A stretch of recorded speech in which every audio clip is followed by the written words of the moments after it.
बिस्मिल्लाहिर्रहमानिर्रहीम। अस्सलाम वालेकुम स्टूडेंट्स, आपको बाकमाली उर्दू चैनल पर खुश आमदीद। स्टूडेंट्स, हम जमात ताहूम की उर्दू की दरसी किताब में से हिस्सा नज़्म की मुकम्मल तशरीहात और मुकम्मल नोट्स पढ़ रहे हैं और इस सिलसिले की आज हमारे पास नज़्म है, नज़्म नंबर 6, ख्वाब की ताबीर। तो ख्वाब की ताबीर जो नज़्म है इसके यहाँ पर बंद देख लीजिए और इन बंद के अंदर इनके मुश्किल जो अल्फाज हैं उनके मायने भी देख लीजिए, नोट कर लीजिए। और साथ ही ये जान लीजिए कि पहला बंद जो है ये यहाँ से फिर शौक़ अमल यहाँ से लेकर ये ताज़ा हवाएं यहाँ तक है, और दूसरा बंद जो है फिर सौज़े दरूं से शुरू हो रहा है, बर आने लगी हैं यहाँ तक है। और इसके बाद जो बंद नंबर 3 है फिर इश्क का मौसम यहाँ से शुरू हो रहा है और ये एंड तक है, ठीक है। तो इसके यहाँ की तो मिसरे बाकी 2 बंदों की निस्बत जो है यहाँ पर फालतू दिए गए हैं। तो ये आपने अच्छी तरह देख ली और इसके मानी वगैरह भी आपने जान लिए। अब हम नोट्स में से देख लेते हैं इसके बारे में तफसीलात। तो ये जो नज़्म है, नज़्म नंबर 6 ख्वाब की ताबीर, ये सिनफ़ सुखन के एतबार से यानी हैयत के एतबार से एक मिली नगमा है या कौमी नगमा है, इसे कौमी या मिली नगमा कहेंगे। और इसका माखज़ है जीवे जीवे पाकिस्तान। कौमी नगमा की सबसे पहले हम तारीफ़ देख लेते हैं। कौमी नगमा भी नज़्म की एक सूरत है, इसे गाने के लिए लिखा जाता है। इसकी हैयत तरकीब, इसकी जो हैयत होती है वो हैयत तरकीब बंद की होती है और इसमें एक टीप का मिसरा होता है जिसे मौसीकी की इस्तिलाह में अंतरा या मुखड़ा कहा जाता है। मौसीकी के तकाज़ों के लिहाज से गीतों और नगमों के मिसरे छोटे बड़े हो सकते हैं। गीतों की किस्मों में लोकगीत, कौमी नगमे या तराने और फिल्मी गीत वगैरह शामिल हैं। इस गीत को आप तराना या कौमी नगमा कह सकते हैं। स्टूडेंट्स, कौमी नगमा या कौमी तराना जो है इसकी तारीफ़ मैंने पहले नोट्स में अपलोड मैं कर चुकी हूँ, जो प्ले लिस्ट में जमात नाहुम और दाहुम की ग्रामर के नाम से सेव है, तो आप उस प्ले लिस्ट में जाकर दे सकते हैं, ठीक है।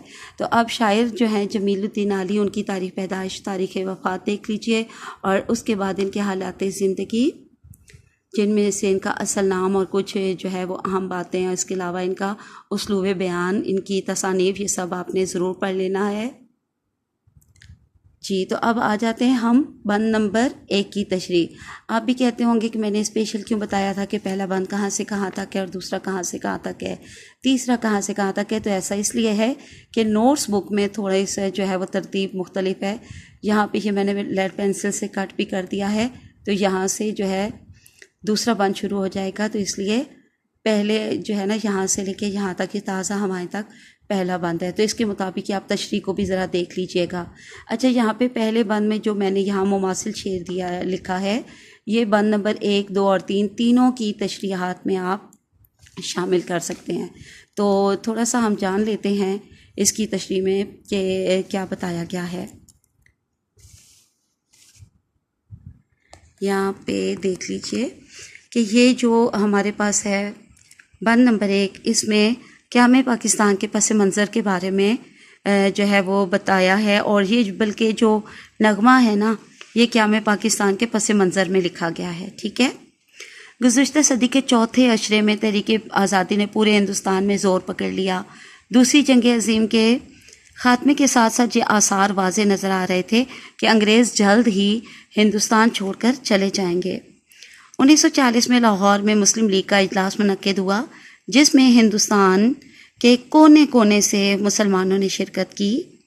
यहीं पर ही करारदाद पाकिस्तान मंजूर हुई थी और जो है हर मुसलमान ने जान लिया था कि उसकी मंजिल अब पाकिस्तान ही है।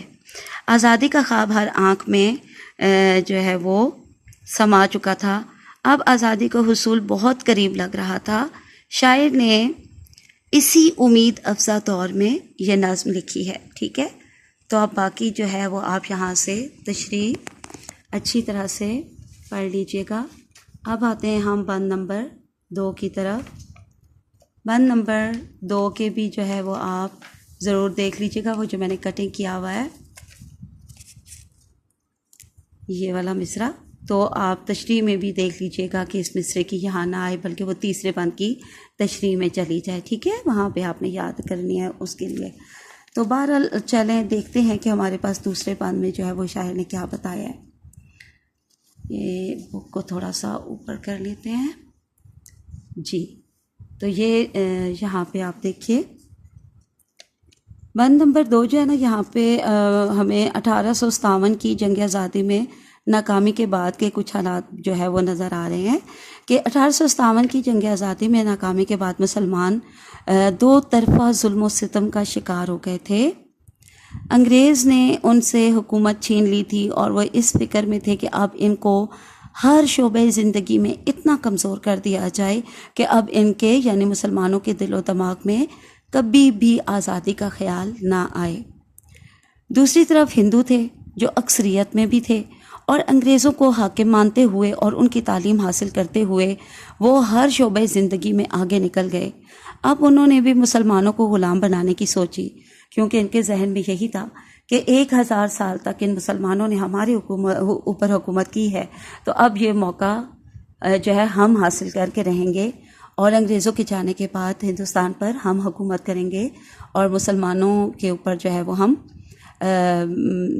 ہمارا جو ہے یہ دیرینہ خواب پورا ہو جائے گا کہ ان کے اوپر ہم حکومت کریں، اور ان کو غلام بنانے کی اب انہوں نے سوچی۔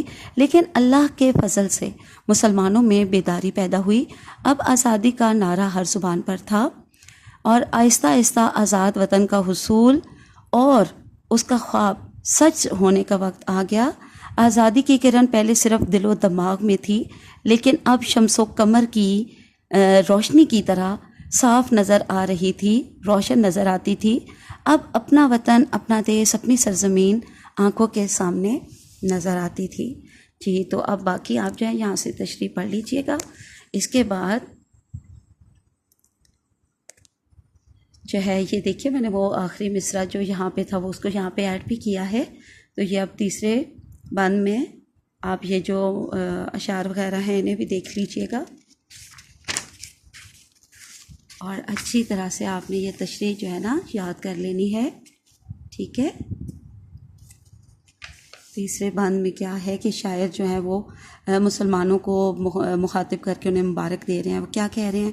اے میرے ہموطنوں، میرے ہندوستان کے مسلمانوں، تم سب کو بہت مبارک ہو جو ہے، اور تم سب بہت ہی مبارکباد کے مستحق ہو۔ تم لوگوں نے کیسے حالات میں انگریزوں کا مقابلہ کیا، ہندوؤں کے ساتھ مقابلہ کیا، اور تمہیں اللہ نے اپنے فضل سے اتنے اچھے رہنما دیے، اور ان کی رہنمائی میں تم لوگوں نے آخر اپنے آزادی کی نعمت جیسے حق کو پہچان لیا، اور آزادی حاصل کرنے کے لیے تمہارے اندر بیداری پیدا ہوئی۔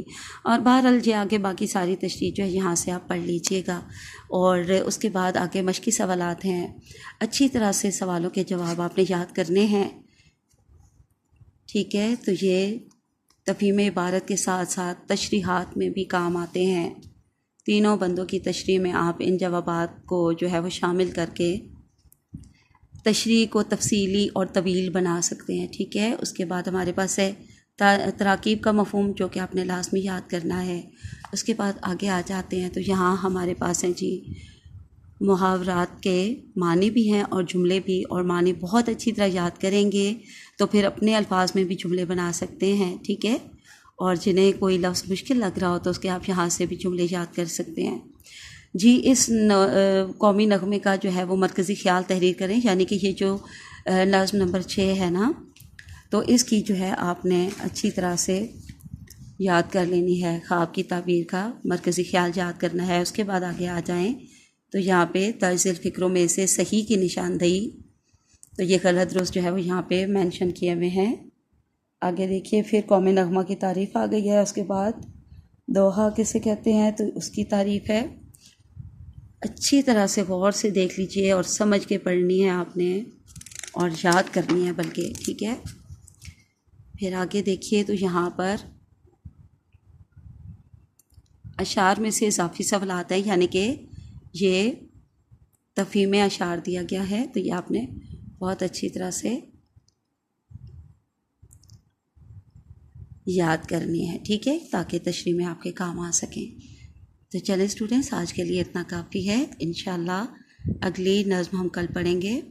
اللہ حافظ اینڈ فی امان اللہ.